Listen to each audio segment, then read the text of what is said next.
공수처의 윤석열 대통령에 대한 체포수행영장 강제 집행 가능성이 나오는 가운데 대통령 경호처가 적극 대응을 예고했습니다. 경호처는 자체 법률 검토를 통해 윤 대통령에 대한 공수처의 체포영장 청구 자체가 불법이므로 윤 대통령에 대한 강제 체포 시도가 내란죄에 해당한다고 결론 내린 것으로 전해졌는데요. 자, 이에 따라 윤 대통령의 서울 용산구 한남동 관저 경호 및 방호대원들은 영상 체증 장비를 지급받았습니다. 대원들은 몸에 부착하는 형태의 소형 카메라 등을 통해 향후 공수처가 진행할 수도 있는 체포영장 강제 집행 상황을 영상으로 기록에 남길 계획입니다. 자, 그런데 이런 소식이 알려지자 민노총이 3일 새벽 0시에 집결하라며 복면을 착용하라는 공지를 띄워 논란이 되고 있습니다. 관련 소식 잠시 후 보도합니다.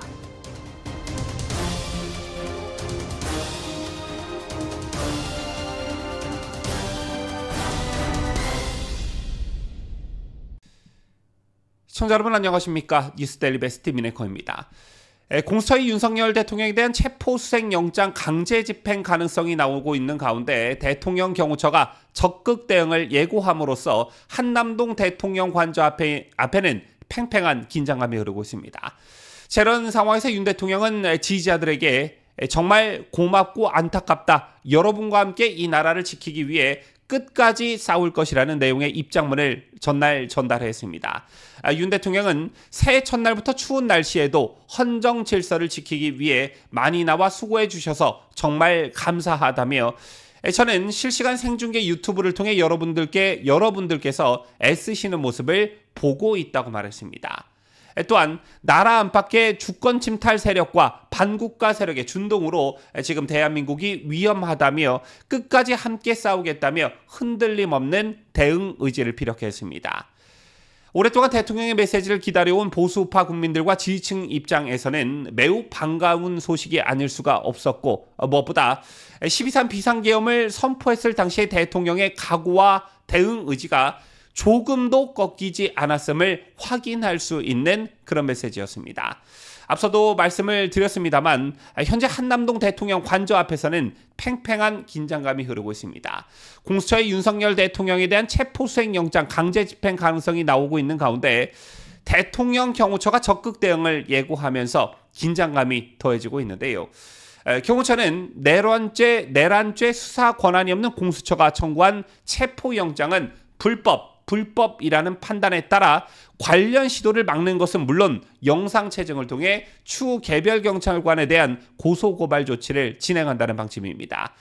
대통령 경호처에 따르면 윤 대통령의 서울 용산구 한남동 관저 경호 및 방호대원들은 영상 체증 장비를 지급받았다고 합니다. 대원들은 몸에 부착하는 형태의 소형 카메라 등을 통해 향후 공수처가 진행할 수도 있는 체포영장 강제 집행 상황을 영상으로 기록해 남길 계획이라고 하는데요.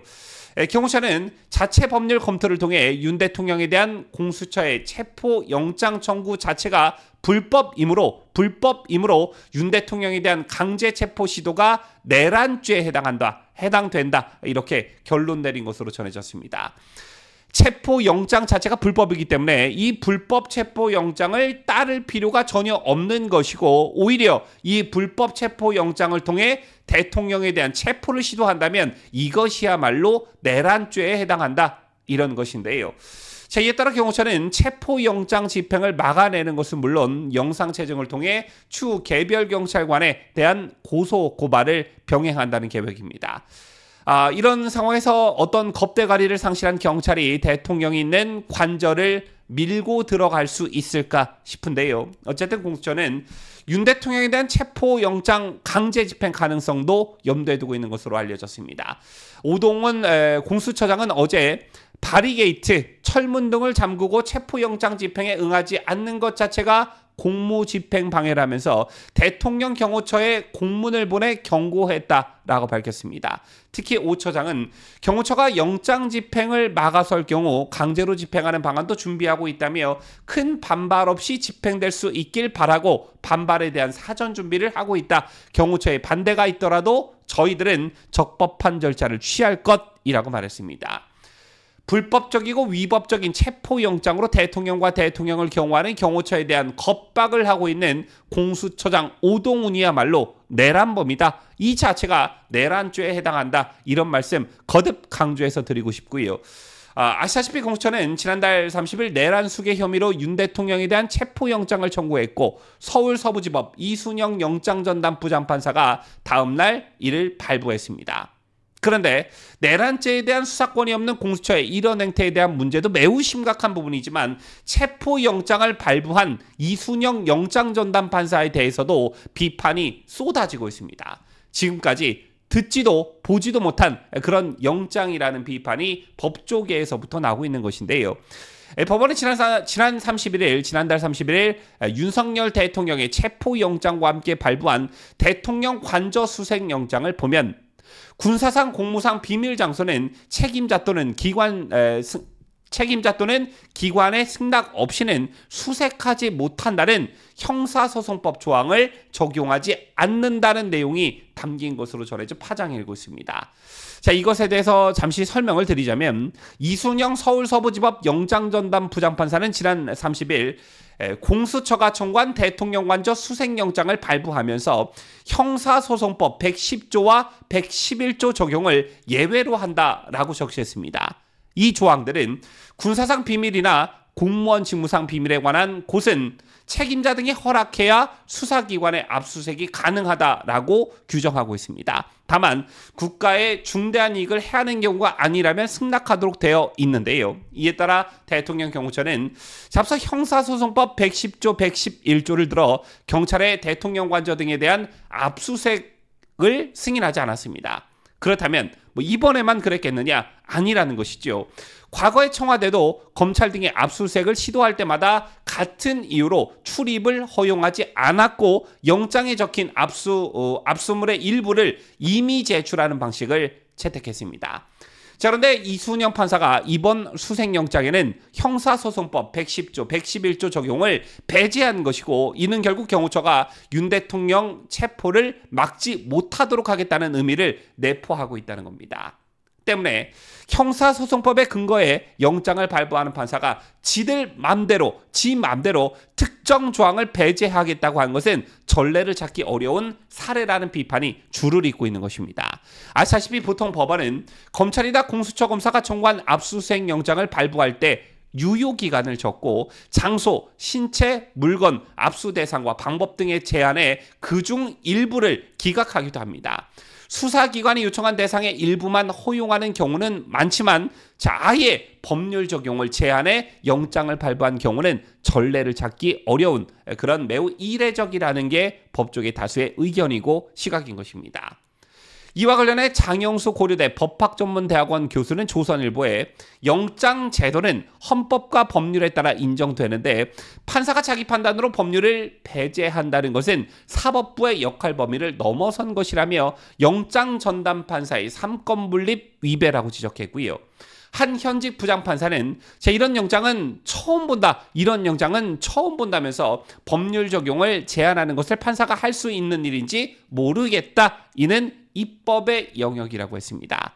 또한 법원장 출신 한 변호사도 이 영장은 국가의 중대한 이익을 해하더라도 공수처가 대통령 관저를 수색할 수 있다라고 한 것인데 헌법이나 법률 어디에도 형사소송법 110, 111조를 예외로 할 근거가 없기 때문에 법 위반 소지가 크다며 전형적인 사법 과잉이라고 판단했습니다. 윤 대통령 측 윤곽금 변호사는 형사소송법 어디에도 판사에게 그런 권한을 부여하지 않고 있다. 사법 신뢰를 침해하는 매우 중대한 사안이라며 헌법재판소에 권한쟁의 심판을 냈고 이와는 별개로 대법원의 진상조사와 이 부장판사의 징계를 요구하기도 했습니다. 자, 문재인 정권이 끝나고 천신만고 끝에 정권 교체가 이루어지면서 개혁 작업이 반드시 필요한 곳으로 법원이 가장 1순위로 꼽혀왔습니다. 반국가 세력에 대한 단죄가 이루어지는 과정에서 곳곳에 또 길목길목에 암약하고 있는 편향된 판사들이 있기 때문에 굉장히 어려움을 겪었기 때문인데요. 대표적 사례가 이재명에 대한 구속영장을 기각한 유창훈 영장전담판사였죠. 검찰이 인용한 총력전을 펼쳤음에도 불구하고 이재명 구속에 실패한 것은 그 마지막 길목에 서 있던 유창훈 판사 때문이었습니다. 그 이전에는 이재명의 정치 생명을 연장해준 권순일 판사도 있었지요. 때문에 윤석열 대통령에 대한 탄핵 정국이 펼쳐지고 있는 요즘 지난 박근혜 대통령에 대한 탄핵 정국대와는 확연히 다른 모습들이 우리들에게 긍정의 힘을 불러오고 있지만 곳곳에 암약하고 있는 좌파 판사들이 어디서 또 어떻게 튀어나올지 모르기 때문에 또 헌법재판소 재판관들이 어떤 황당한 결정을 내릴지 정말 안심할 수 없기 때문에 긴장의 끈을 놓을 수가 없는 것입니다. 어쩌면 이 부분이 가장 신경 쓰이는 부분이 아닐까 생각하는데요. 자, 우리나라가 법치주의 국가가 맞다면, 사법 시스템이 제대로 작동하는 법치 국가가 맞다면 윤 대통령의 화려한 복귀를 믿어 의심치 않겠지만 그렇지 않기 때문에 우리가 더욱 결집하고 단일 대우를 형성해서 여론을 주도적으로 이끌어야 되지 않겠나, 이런 생각을, 이런 각오를 다시금 하게 됩니다. 지금까지 저는 자유대한민국을 소화하는 뉴스데일리 베스트 민앵커였습니다.